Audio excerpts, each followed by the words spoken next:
Week-end musical à Paris, près de 200 artistes vont se succéder sur la scène de l'hippodrome de Longchamp, un concert pour la bonne cause. Christophe Hérault et David Dameda.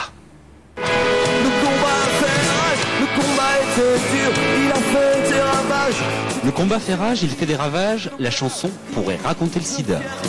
Ils n'ont rien lâché, jamais il y a la lave. Kali est l'un des 200 artistes présents à Solidays pour rappeler que le combat continue. Tu te souviens de l'enfant africain qui vivait en dessous de ses parents raflés. Je suis ravi d'ouvrir ce festival parce que c'est des gens qui se battent donc depuis 10 ans et ils sont toujours là sur le bateau. Et aujourd'hui, Luc me disait, le président me disait, c'est l'année où on fera le plus de monde, encore une fois, encore une fois.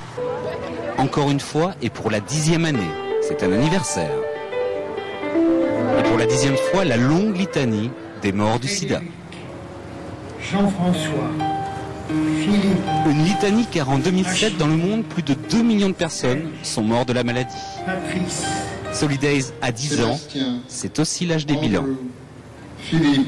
Pour la France, ça va un petit peu mieux sur le terrain de la maladie, ça va pas beaucoup mieux sur l'utilisation du préservatif et les dépistages. Maintenant, il y a la question du Nord-Sud et de l'international, de l'accès au traitement dans les pays pauvres et des solidarités associatives et citoyennes qui doivent se mettre en place pour faire en sorte que ces traitements soient le plus accessibles possible. Pour un anniversaire, il fallait un cadeau. Ce sera le concert des 10 ans. Ils seront une vingtaine sur scène et depuis ce matin, ils répètent et discutent du sida, bien sûr.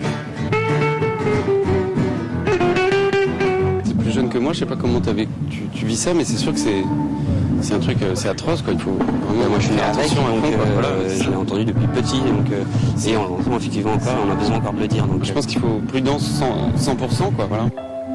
Raphaël, Bertignac, NTM ou Yael Naïm, ce soir, ce sera la fête. Mais les 100 000 festivaliers savent bien qu'il n'y a pas de happy end avec le sida. Direction Avignon maintenant et son mythique festival fondé par Jean Vilar en 1947 avec, comme chaque année, des